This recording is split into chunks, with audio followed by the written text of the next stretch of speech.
बद्रीनाथ की रहस्यमयी कहानी।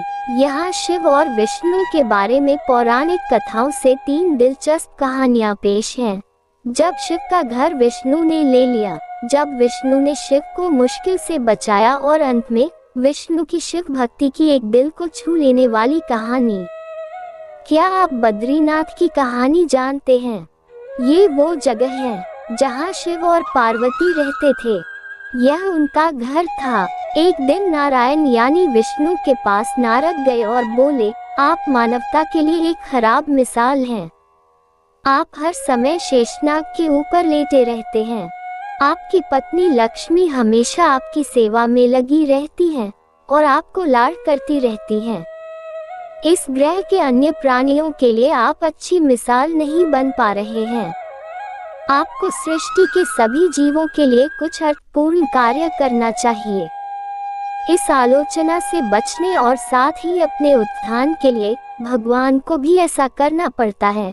विष्णु तप और साधना करने के लिए सही स्थान की तलाश में नीचे हिमालय तक आए। वहां उन्हें मिला बद्रीनाथ, एक अच्छा सा छोटा सा घर जहां सब कुछ वैसा ही था जैसा उन्होंने सोचा था। साधना के लिए सबसे आदर्श जगह लगी उन्हें ये। वह उस घर के अंदर गए।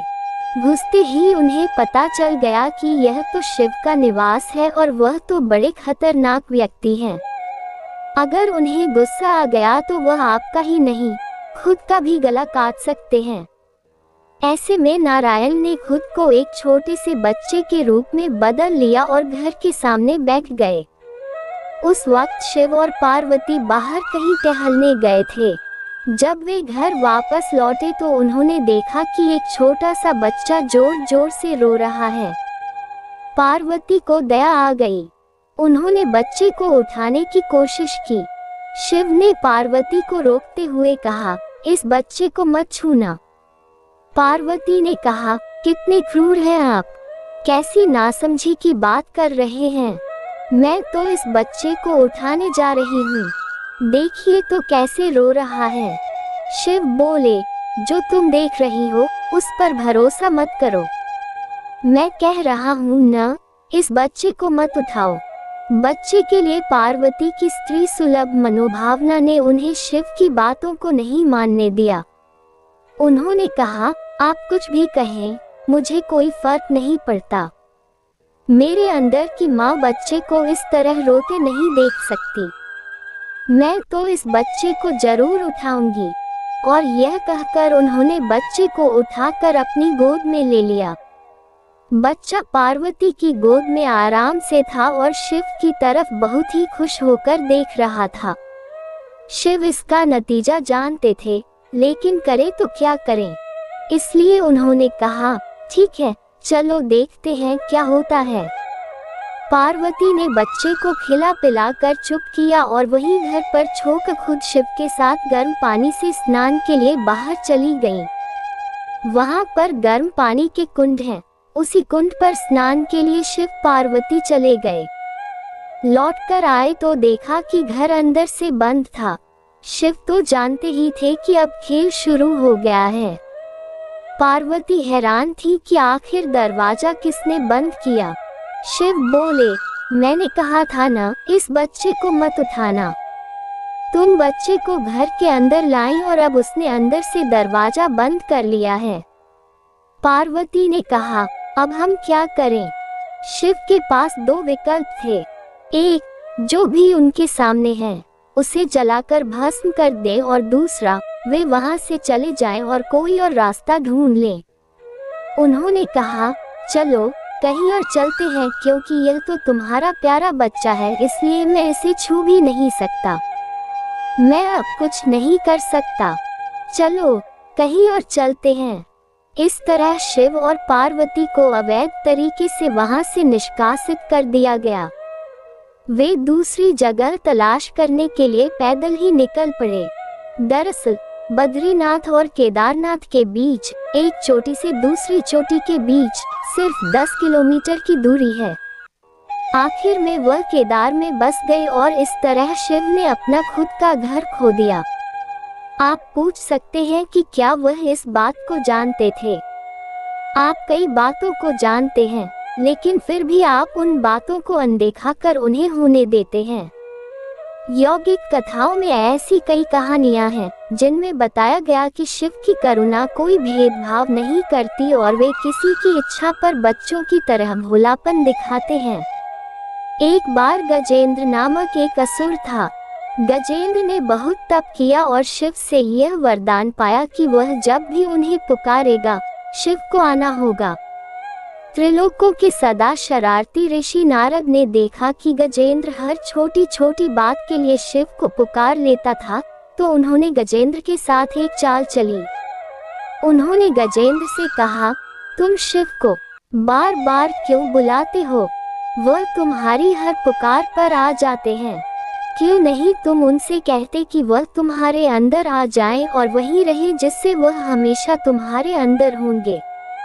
गजेंद्र को ये बात अच्छी लगी और फिर उसने शिव की पूजा की। जब शिव उसके सामने प्रकट हुए तो वह बोला, आपको मेरे अंदर रहना होगा, आप कहीं मत जाए। शिव अपने भोलेपन में एक लिंग के रूप में गजेंद्र में प्रवेश कर गए और वहां रहने लगे। फिर जैसे जैसे समय बीता, पूरा ब्रह्मांड शिव की कमी महसूस कर रहा था। कोई नहीं जानता था कि वह कहाँ है। सभी देव और गण शिव को खोजने लगे। काफी खोजने के बाद जब कोई यह पता नहीं लगा पाया कि वह कहाँ है, तो वे हल ढूंढने के लिए विष्णु के पास गए। विष्णु ने स्थिति देखी और कहा, वह गजेंद्र के अंदर है।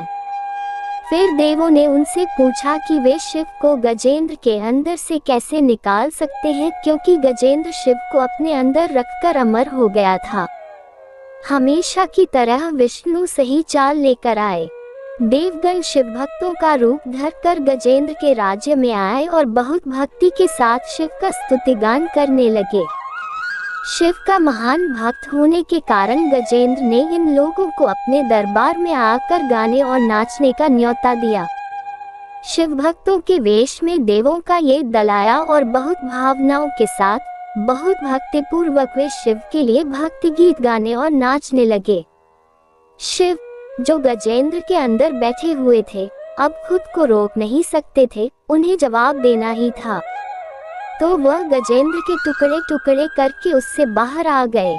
विष्णु की शिव भक्ति, शिव की पूजा देवता और राक्षस, देव और असुर, श्रेष्ठ और अधम दोनों करते हैं। वह हर किसी के लिए महादेव हैं। विष्णु भी उनकी पूजा करते थे। विष्णु की शिव भक्ति को बताने वाली एक बहुत सुंदर कहानी है। एक बार विष्णु ने शिव से वादा किया कि वह शिव को 1008 कमल अर्पित करेंगे। वह कमल के फूलों की तलाश में गए और पूरी दुनिया में खोजने के बाद भी उन्हें सिर्फ 1007 कमल के फूल मिले। एक कम था। उन्होंने आकर सब कुछ शिव के सामने रख दिया। शिव ने अपनी आंखें नहीं खोली, वह सिर्फ मुस्कुराए क्योंकि एक कमल कम था। फिर विष्णु ने कहा, मुझे कमल नयन कहा जाता है, जिसका अर्थ है कमल के फूलों की तरह आंखों वाला भगवान। मेरी आंखें किसी कमल की तरह सुंदर हैं, तो मैं अपनी एक आंख अर्पित करता हूँ। और उन्होंने तुरंत अपनी दाहिनी आंख निकालकर लिंग पर रख दी। इस तरह की भेंट से प्रसन्न होकर शिव ने विष्णु को प्रसिद्ध सुदर्शन चक्र दिया। नमस्ते दोस्तों, अगर आपको हमारी ये कहानियाँ अच्छी लग रही हैं तो प्लीज़ हमारे चैनल को सब्सक्राइब करें ताकि इस तरह की कोई भी वीडियो बन सके। अगर हम बनाएं तो उसका नोटिफिकेशन आप सबसे पहले पहुँचे।